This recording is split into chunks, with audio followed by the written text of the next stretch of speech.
Delighted as always to bring another fantastic speaker to Decoding the Conflict Mindset. Now this takes a little different look at a very important topic, suicide prevention. It affects millions worldwide and is at an escalated high, in our post-pandemic years. And our speaker today, Frank King, you will have to stay and listen to him because he is so good. He has actually been a writer for over 20 years on The Tonight Show, working with Jay Leno. And he's actually been a full-time stand-up comedian for 37 years. So Frank has his own story. He fought a lifetime battle with depression and chronic suicidal ideation, and but has turned that around. He's now the successful speaker on TEDx, not once, not twice, but 9 times. That's even more than Bill Gates. So what Frank believes in is that where there is humor, there is hope. Where there is laughter, there is life. And nobody dies laughing. So he uses his life lessons to start conversations and giving people inspiration, hope, and actually permission to voice their feelings. So please stay with us. Listen to Frank King. He has me laughing every time, and you'll want to learn. So please, if you haven't already, subscribe.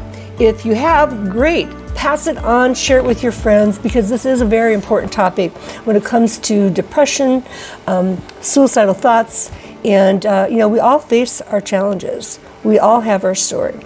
So don't miss out. Stay tuned for Decoding the Conflict Mindset. We'll be starting in just a few moments.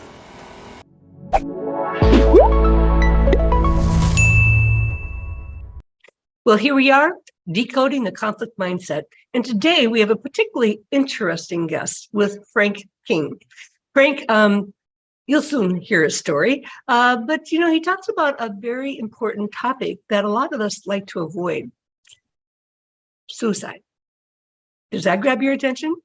Well, let's hear a little bit more from Frank in terms of, as a comedian, his take and look on mental health and suicide. Welcome, Frank. Nice to be here, Dr. Deborah. Thank you. Thank you. We all have a story, and I know that I personally am totally fascinated in hearing people's stories. It gives such insight into where people are coming from. And also it gives people something to connect with. And so, as I mentioned, this is a very, I'm not sure how to call this topic, but it's not something that's frequently spoken about. So I'd like to have you tell us about, how did you get drawn to this particular topic? Well, as my mother would say, it's not something we talk about in polite company. My mother, by the way, very Southern, as you might have guessed. Oh, really? Yeah. Oh, yeah. And a wicked wit. It runs in the family. My sister's funny. People say to me, "Were you born funny?" Yes, as a matter of fact, an amusing thing happened on the way down the birth canal. But it truly was born funny, and became a comedian first, and then a corporate comedian, like club comedian. And then my next career was corporate comedian after dinner, after lunch. And then after the last recession, meeting planners said, "Look, Frank, we love you. We just can't pay you that kind of money simply to be funny. You have to teach our audience something." And I thought, what in the world have I got to teach? And I read a book by a friend of mine. Her name is Judy Carter. She wrote the book, A Message of You, Turning Your Life into a Money-Making Speaking Career. So I dived into it thinking I got nothing. Halfway through, I thought, you know what? Given the fact that I live with 2 mental illnesses, that I came very close to suicide, and that there are more nuts in my family than in squirrel poop, I could keynote on suicide prevention if I got some training. So I got several certifications. And then I thought, well, who's going to take me seriously? And my wife said, do a TEDx talk. And I said, what's a TEDx talk? Just by chance, I got an email from one in British Columbia that week with an application. So I filled it out, sent it in, and I got it. And then 2 more events, TEDx events, saw that and asked if I had any other, mental health topics I could cover. And I did. So the second and third I was invited. I've just done my 9th in Hamilton, Ontario. Yay. Yes. So, which, by the way, is a world record at this point. Bill Gates has 8 TED Talks, but I've got 9 TEDx talks. So, whoa, I'm impressed. Yes. So that's how I got into I guess Judy would tell you, Judy Carter that wrote the book, she would say that's how you go from being a funny speaker, a comedian, to a speaker who's simply funny. And when I did the 9th TEDx in Ontario, the theme was legacy. And so I opened up with comedy, stand-up comedy, because that's how I was booked. In the middle, I talked about the power of humor in covering a topic like this, how it makes it more digestible, people more comfortable with it.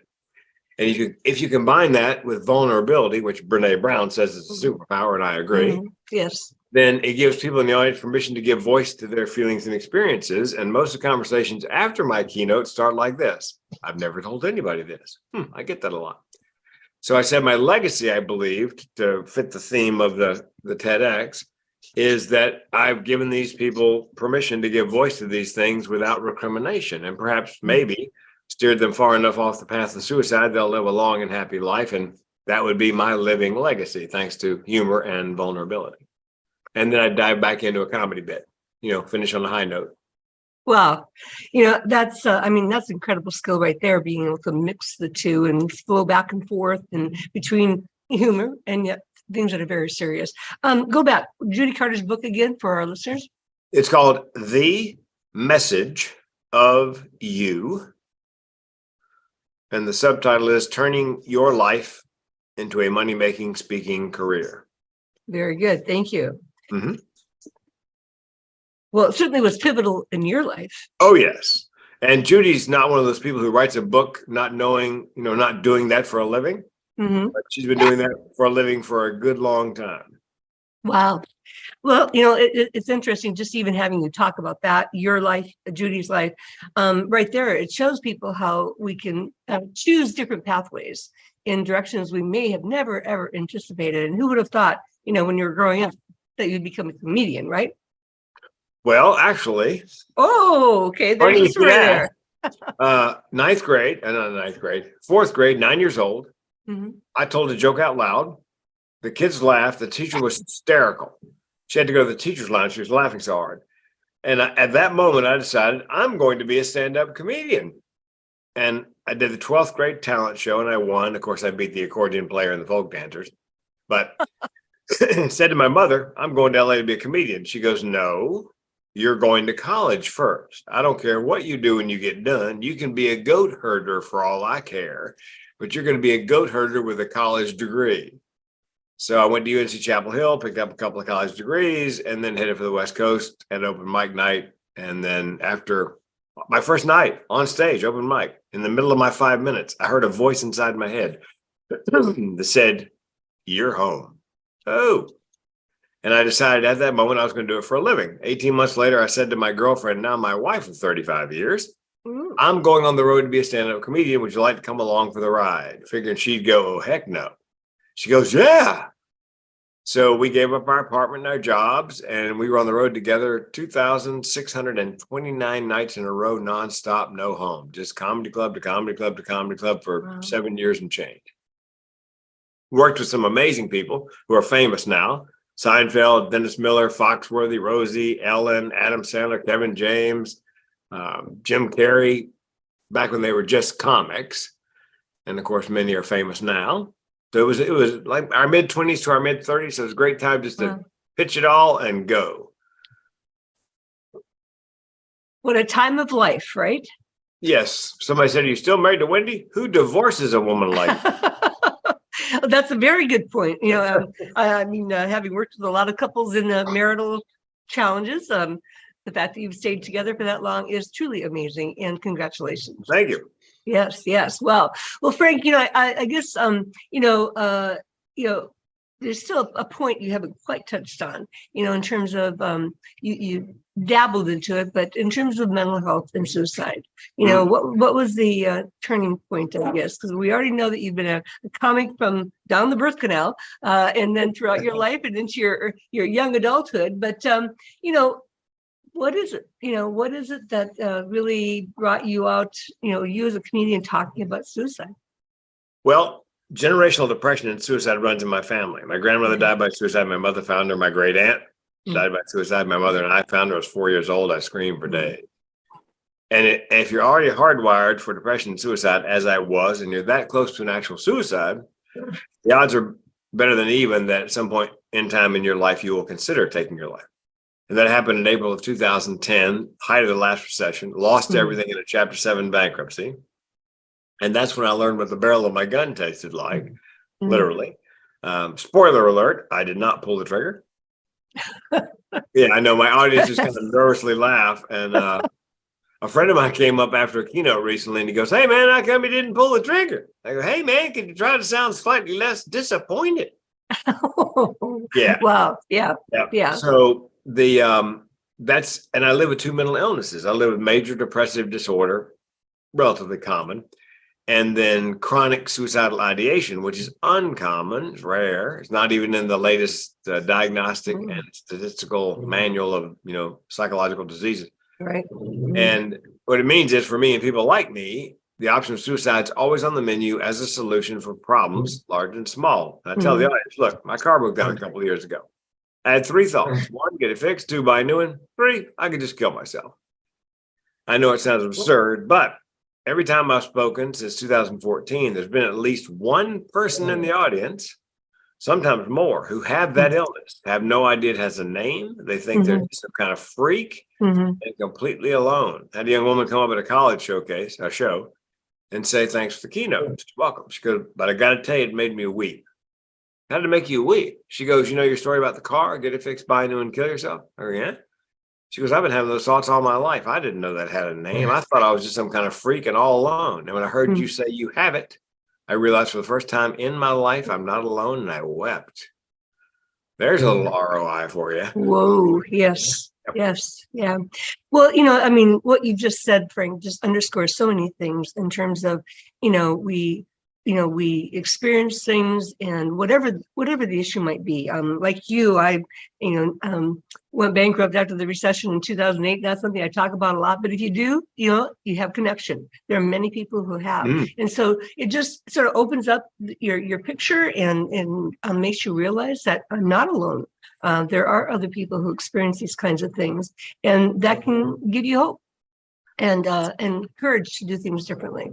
And Brene Brown's, I've said this a number of ways, a number of times, but Brene Brown said it best, and I believe this of myself: "I am so comfortable in my darkness, I can sit comfortably with you in yours." That is, I had not heard that from her, but I've heard a lot of her and I've listened to her, of course, immensely. That's really a good point. Yeah, because if you've been there, you can not just identify, but be of support and encourage and vulnerability to get through that. Yeah. I'm curious, what do you, when you talk about suicide, and do it in your comedic way, what I guess pearls of wisdom, what tips do you have, particularly when it comes to workplace issues? Well, mental health, depression actually costs U.S. businesses more than heart attack, stroke, and diabetes combined. We tend to focus on the physical ailments, and then there's something called presenteeism, where the employee is present, but because of a divorce, a bankruptcy, depression, they're not mentally there. And that actually costs U.S. businesses more than absenteeism. Yeah. So that's the connection to the workplace. And 80% of people who die by suicide are age 18 to 65. And where are those people most days? At work. That's why I believe it should be a workplace health and safety priority. Yeah, absolutely. And, and particularly when you think about some of the, I don't even want to really name it here, but, just think of some of the, tragic stories of people killing and people being killed. It's pervasive, and many times it does happen in workplaces or public places. And it is a very serious concern. And, when you talk about, 18 to 65, that's the majority of the population, if you go by the bell curve, and the working population. Yes, and the working population too. So when you talk about making it a high priority for risk management, then what, how do you suggest organizations go about that? Well, there's a website that my co-author of, I wrote 4 books with 2 co-authors, workplacesuicideprevention.com, I believe, workplacesuicideprevention.com. It asks the employer or the association to take the pledge to make mental health a workplace health and safety Mhm. priority, and it's free. And there's all sorts of resources, and posters you can print and flyers. Gives you a schedule when when you're having company meetings, how often to talk about mental health. Mhm. It's just a great resource. And I spoke to a group of safety managers, 1,000 of them, and I said, "I've got bad news for you." I said, "Anybody here taking a active shooter drill or taught an active shooter drill class?" All the hands go up. I said, "Well, here's the bad news, safety officials. That's not safety. That's mitigation. You're just trying to keep the body count down. Yeah. How about this? How about you bring somebody in like me, it doesn't have to be me, to talk to educate the management and C-suite on the signs and symptoms of depression, thoughts, suicide, what to Mhm. say and not say, what to do and what not to do. And then follow me up with somebody who comes in and trains all those folks on conflict resolution. So that maybe if we can spot it upstream and go to conflict resolution midstream, then we never end up downstream. Mhm. Nelson Mandela said, if you're pulling dead bodies out of a river, you need to stop doing that and go up the river and find out how and why they're getting in there. So that's my advice is, you need to be proactive, and that workplace suicide prevention, like I said, it's just it's a roadmap for Yeah. doing just that. Yeah, yeah. What you just said with Nelson Mandela's saying reminds me of what Dr. Wayne Dyer says: change the way you look at things, and the things you look at change. And so it's the same thing as far as if you go up the river and figure out why are these people dying, it's like, okay, well, let's get in front of it. And you're absolutely right. I mean, the active shooter classes, while critical, still don't prevent it. No. And it's really getting out in front of it that really makes the difference. And again, these are tough topics. You mentioned conflict, and so a lot of people are fearful of conflict. They don't know how to manage it. They don't know how to deal with it. They don't know certainly what to do when somebody escalates. And so it's like getting in front of it by talking again about what's causing the depression, what's triggering somebody's less than focused performance, presenteeism, as you mentioned, and people don't like to go there. People are afraid of dealing with the underlying emotions. Well, if you work in an office, then presenteeism is not a danger. But if you're on a crew stringing power lines and everybody else in the crew is depending on you for their safety and you're not there present mentally, it could end really badly. Yes. Yeah. Yeah. It's all about focus. And, certainly we've seen a lot more emerge in the last couple of years or so in terms of, the awareness of how pervasive, challenges with mental illness, mental behavioral health concerns are. And so we see the landscape shifting. Sometimes I feel like, I've been talking about this for years, and why are people listening? But sometimes it takes tragedy to really shift the focus, shift the pivot point, and really do something different. When you think about what you've accomplished, what would you say the biggest mark, let's say, you've had on some of the organizations you've touched, and maybe give an example of how you've made a difference? You've provided an example or two already, but I think people really learn from when they can see how what you say is being applied. Well, I spoke at Fort Irwin, north of Barstow, California. It's a national training center for the Army. Okay. And it's 30 miles off of Interstate 10. They call it the world's longest cul-de-sac because it's 30 miles and it ends at Fort Irwin. And I did 2 or 3 keynotes that day to the troops. And the meeting planner called me back a week later. And he said, "Frank, I think you may have saved 2 soldiers." Wow. They were circling the drain. I mean, they were getting ready and making preparation to end their lives. And after they saw you, they felt like they just had to come forward and had to say something to somebody. And they're probably still alive today because they saw you speak. So I feel sort of like George Bailey, and It's a Wonderful Life. And then I see what these people's lives might be like if we weren't simply there to reassure them and let them know they're not alone. And it's one of the reasons I don't kill myself, because I figure if I did, I would take people like that with me. Yeah. Who never had a chance. Yep. Frank, I'm sorry, I got to stop for a second. My dog is barking and you probably can hear. I couldn't hear it at all. Oh, really? Okay. So, but let me tend to her because I don't know what's going on. Just with. Oh, yeah, absolutely. That's right. Better double check. All okay? Okay, I'm back. So, sorry about that. Everything okay? Yeah. She doesn't really ever bark, and even at other dogs. So I was like, what's going on? I'm not sure. But I gave her some treats to quiet her. Bribery. Good call. Yeah, well, it's not really good reinforcement, but I'll probably get more of the same behavior. What can I say? So, True. okay. I'll just do 3, 2, 1. Frank, that was a really powerful story in terms of, the lives you saved. And we certainly know that, depression and suicide in our military, our armed forces is a significant challenge and problem. And so, again, I go back to, something practical that employers can do, employees can do, wherever they might be. And what suggestions do you have as far as, developing that awareness and increasing that call to action? There's something called mental health first aid. Okay. I believe it's mentalhealthfirstaid.org. They have a 6 to 8 hour class. You can do it online, you can do it live. They charge all of about $25 a head. Okay. It's a great mental health 101, from simple depression to schizoaffective disorder, bipolar disorder, non-lethal self-harm, all the way to suicide. They give you a binder with signs and symptoms and what to do and say and resources.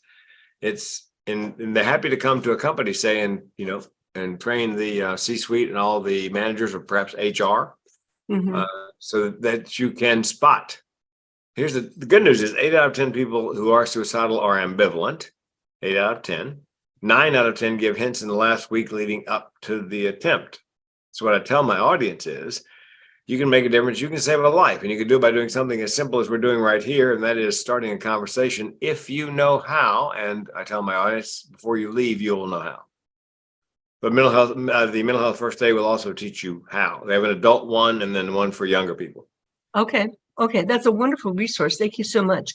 One of the things, being a psychologist myself, I did some training, or I have done training a number of times for organizations talking about, how to increase their awareness. Certainly, I'm sure not quite like you, but I'll share a story with you that just last year, I was doing a program in terms of how to deal with difficult behavior in the workplace and also how to respond to some of the increases with mental health concerns. And I was quite astonished, shall we say, that even for the employees that I was training who were in human resources and risk management, their own fear of asking the right questions, of not feeling confident about how to deal with the responses. And so one of the first things we always, encourage people to do is that, do you have a plan? That shows how serious and intentional you might be about carrying out that plan, as opposed to, well, I think about it, but I don't have any plan. Okay, well, that's a big difference in terms of what you do and how you deal with it. And so again, I put out there that people are uncertain, are fearful for how to deal with it, and yet it's real, it's alive, it happens to everybody, and I would hardly say there's a person alive that hasn't dealt with doubts and some form of depression and so forth. And again, when you've given the people that you've walked, come into contact with throughout your various efforts and walks of life and so forth, what are some visible signs that people might look for? Well, for depression, the person eats too much or can't eat, sleeps too much or can't sleep. They tend to get out of bed late in the morning, so often late for work or class, but then oddly rally in the afternoon like a different person. And when you can observe visually, they tend to let their personal hygiene go. Usually they're pretty well put together, but today the hair's a little dirty, clothes aren't quite so clean, maybe because they're having trouble getting out of bed to run a little wash and take a shower. People often ask me, what do you say to somebody who's depressed? Well, here's what you don't say. Pull yourself up by your bootstraps. Ooh. Yes. Turn that frown upside down. Somebody said to me one time, you need to choose joy. I said, if you're not talking about dishwashing liquid, I'm out of luck. The thing you do say to somebody who's depressed is, look, I know I'm here for you, and I mean it. I know you're not lazy or crazy or self-absorbed. I know that depression's a mental illness. Here's the good news. With time and treatment, things will get better. I'll take the time. I'll help you get the treatment. And then you have to ask the question you were referring to, flat out ask them, are you having thoughts of suicide? There's an old urban legend that you should never mention the word suicide in front of somebody who's depressed because it might give them the idea, like it never crossed my mind. Yeah.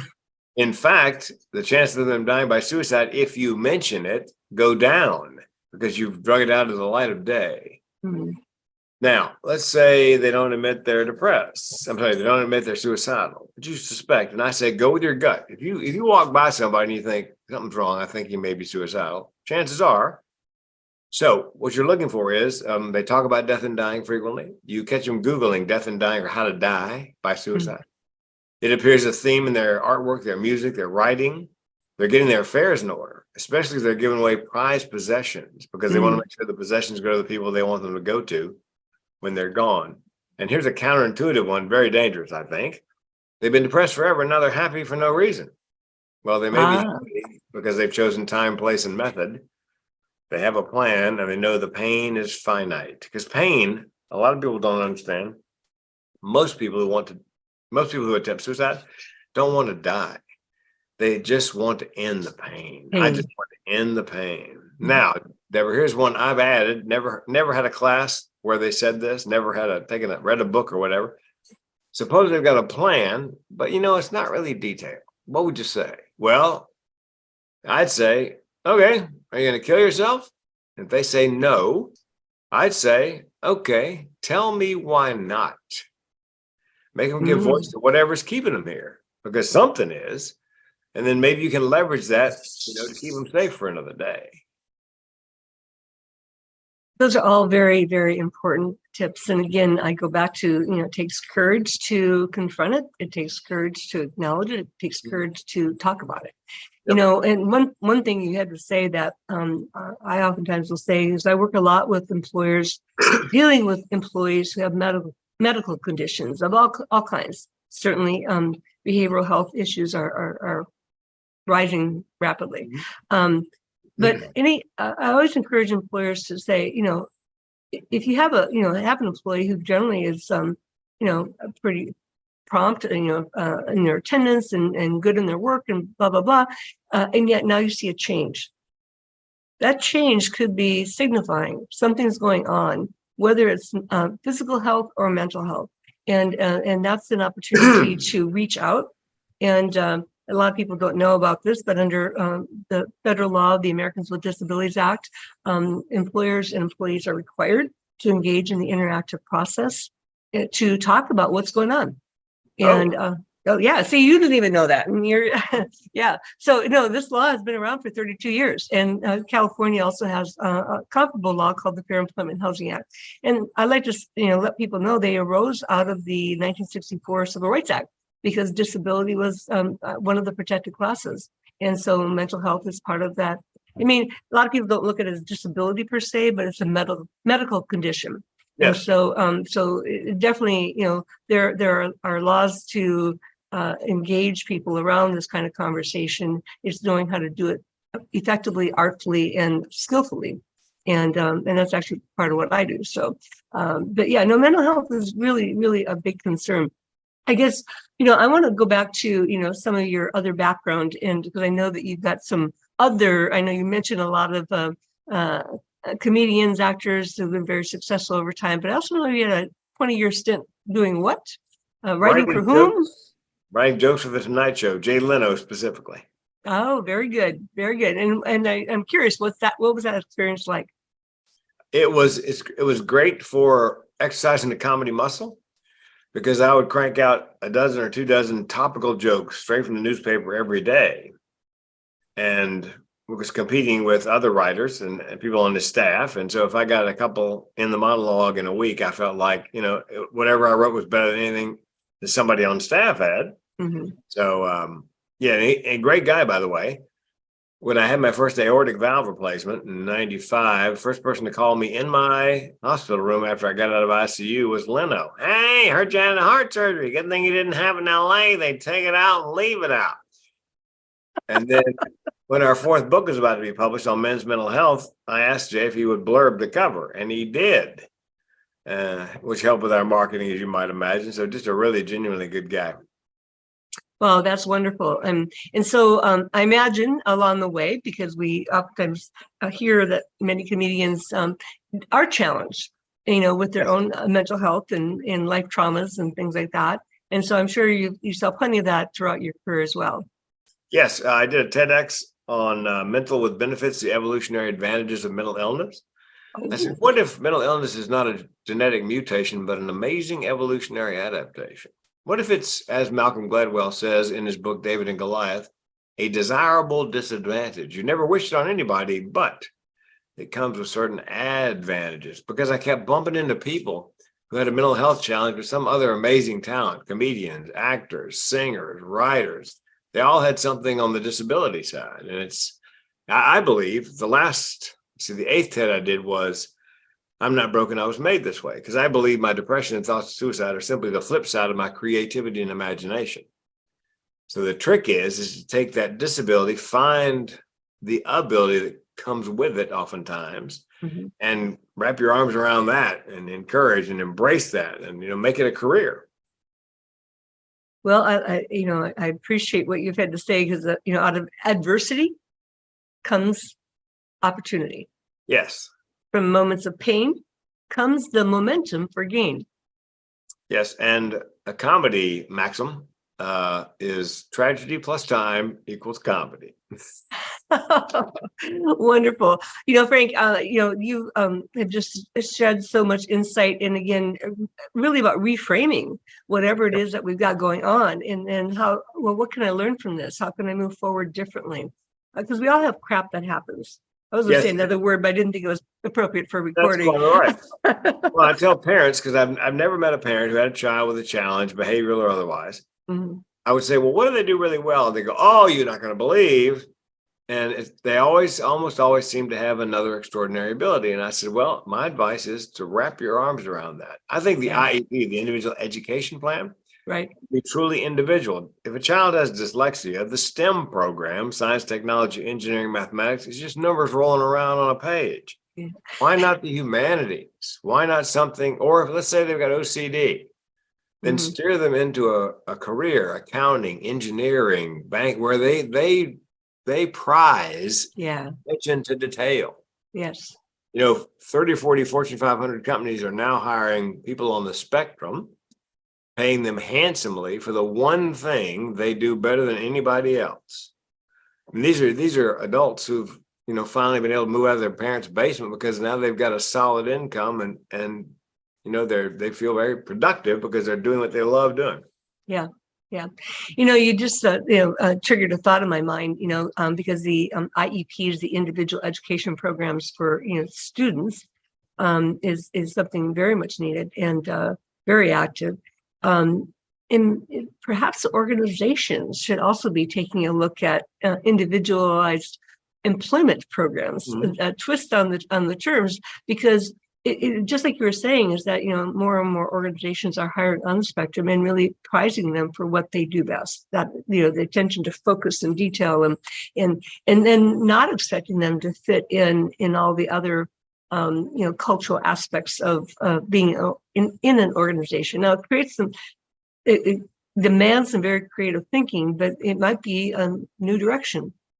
Well, and I have a friend who speaks on that very thing, that the neurodiverse workplace is far more productive than where everybody thinks alike. So, absolutely. But you do need to make accommodation. Some folks on the spectrum, short on social skills, miss social cues. I have a friend, I said, well, what social cues are you missing? She goes, Frank, if I knew, I wouldn't miss them. That's absolutely correct. Yes. Yes. But seeing things from a different point of view, a different perspective, can be very productive, rather than having everybody think the same. Absolutely. And then it's about having those conversations. It goes right back to what we talked about in the very beginning is there's many, many, many people, and at all levels of an organization are simply afraid to confront what's right in front of them. Mhm. And so it's really about having that conversation, creating that, what I call psychological safety, to be able to go there. And again, it's a very misunderstood world, and yet opportunities to grow and learn, because we all have our challenges in some form or fashion that Yes. can stop us in our tracks. Yeah, yeah. Well, Frank, I just want to acknowledge, some of your TED Talks from the past. You just finished 9, which is amazing. You have a record, and but I love the ones Born to Be Funny, Mental with Benefits, Yeah. a Matter of Laugh or Death, nice Yep. twist, and then Suicide, The Secret of Your Success, or The Secret of My Success, Your Success. Yeah, yeah. And so when you think about, those TED Talks, is there a singular kind of message you try to put forth, or is it a different take on each one? Each one is a different aspect of mental health. The reason I did Suicide: The Secret of My Success, I read an article, or 2 actually, studies that said 1 out of 3 entrepreneurs depressed and suicidal. And the clinicians believed it was long hours, unmet expectations, little sleep. And I imagine that's the case for a lot of people. However, suicide was the secret of my success because I realized, married to a wonderful woman, but not happy, selling insurance, great business, not happy. And if I didn't change and start pursuing comedy, I was going to kill myself. So I thought, what the heck? Divorce my wife, quit my job, try comedy. If it works, great. If it doesn't, I can always kill myself. So I think there are probably a lot of entrepreneurs who have a similar mindset in that they're not depressed and suicidal because they're entrepreneurs. They're in fact entrepreneurs because at some point they were depressed and suicidal and realized they were not where they belonged, doing what they were supposed to do. So, and I've met several people who had the same basic, if I don't quit my job and try comedy or whatever, I'm going to kill myself. Yeah, yeah. And I certainly see that many times too, as far as working with the clientele I do, that things can go along swimmingly well, for years, and then a change in leadership happens, or a change in organizational structure or dynamics happen, and suddenly life becomes hell. And so those are things to pay attention to, because I've seen people's lives really, I won't say destroyed because they have been able to recover, but seriously damaged for quite a while. And it's hard to step out and step above, get out of that hole. Yes, and one of the reasons that 8 out of 10 suicides in the U.S. right now are men. One of the reasons it has to do with the loss of manufacturing jobs. A lot of people think they all went overseas. About 80% of them went. About 20% of the jobs went overseas manufacturing. So 80 to 85%, the jobs were taken by AI. Oh, okay. Automation and AI. And so think about this. You graduated high school, went to technical school. You got a job in this plant. You worked your way up to shop steward. You're getting good middle class wages. And men tend to identify, with their job title or job. And if you're not that anymore, then who are you? You see with athletes all the time. They've been a star since they played Pop Warner football. All of a sudden an injury and they're no longer football star. So what am I if I'm not that person anymore? Very difficult transition. That's an interesting point. I didn't realize that the stats were that high as far as 8 out of 10 are men, nor really correlated it to, the type of industry and so forth. I certainly know that, men and as well as women do. That's our jobs are frequently our identity. And so when we don't have that thing that we align with, we feel lost, and we feel like struggling about where to go, what to do. Well, 3 times as many women attempt suicide as men, but men tend to complete because they use a firearm. Interesting. Very interesting. Yep. Well, on a happier note, again, a serious subject, but something that needs to be talked about. And so I hope our listeners and viewers, recognize that this is pervasive and affects many of us, if not all of us, in some form or fashion throughout our lives. And what I hope is somebody's listening and they hear Chronic suicidal ideation. That has a name? Yeah. Oh my God, I'm not alone. I'm not just some kind of freak. I mean, I'm telling you, I did when I went to the TEDx in Hamilton, Ontario, a young woman came over afterwards and she has chronic suicidal ideation. She didn't know it had a name. She thought, actually, she thought everybody had it. And I said, no, that's a good positive attitude, but no, we're special. Well, again, a nice reframe on how to look at that you have some unique capabilities that others don't. And so how do you turn that around and use that to your productive advantage rather than destructive disadvantage?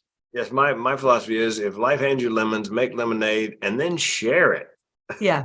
There we go. Very good. So Frank, you have so many gifts to offer, and thankfully you are still around because you have incredible talent, incredible humor, and if people are interested in having you come to their organization to speak about this very important topic, how do they reach you? Just type in the mental health comedian, or as we say down south, the mental health comedian. They'll find it. Okay, the mental health comedian. Yep. Okay, and then your TEDx talks. We'll provide a list of some of the names and things like that in our show notes so that people can easily find that, because I know you've done so many and incredible, and that's part of what you do is you help others get TEDx talks. Yes, one of the people at the TEDx event in Hamilton, Ontario, was one of my students doing her second TEDx. Ooh, wonderful. How nice. Well, Frank, as always, it's a delight to speak with you. Again, you've got a keen, as you said in the very beginning, a unique wit and sense of humor. And I'm glad that was passed on to you by your mother and your grandmother. Yes, absolutely. Yeah. Well, again, a very important topic. Thank you so much, Frank, for joining me. This is Dr. Deborah Dupree, the Mindset Doc, decoding the conflict mindset.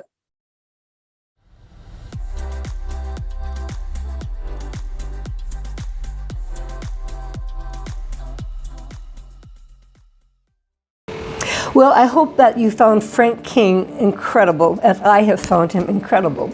I am so happy and delighted to have the chance to work with him, both in this episode and in other projects. Frank sheds a lot of light on the very serious issue of suicide and how it impacts us. And so I hope you gain from that. Please feel free to share this, pass it on. And getting ready for our next guest, Ange McCabe. Ange actually comes to us from Newfoundland, Nova Scotia. And she has a pretty incredible experience as well. Seeing firsthand the negative impact that conflict can have on how we engage, our productivity, how we retain employees. And I oftentimes find that people leave good employers because of unresolved conflict. And so she likes to work with the whole person kind of concept, which is totally in sync with what I like to do. And she is a certified performance coach, also a facilitator of the DISC and EI, something we share in common, and a human resources practitioner. And in Canada, she was awarded the top 25 HR professionals. So you have to come back and listen to Ange, learn a little bit about how another country does things similar but different in our neighbor to the north, Canada. And so mark your calendar for just 2 weeks and make sure that you subscribe so that you get written notification. And do share this with your friends, family, and colleagues. We all can learn from what Ange McCabe has to say.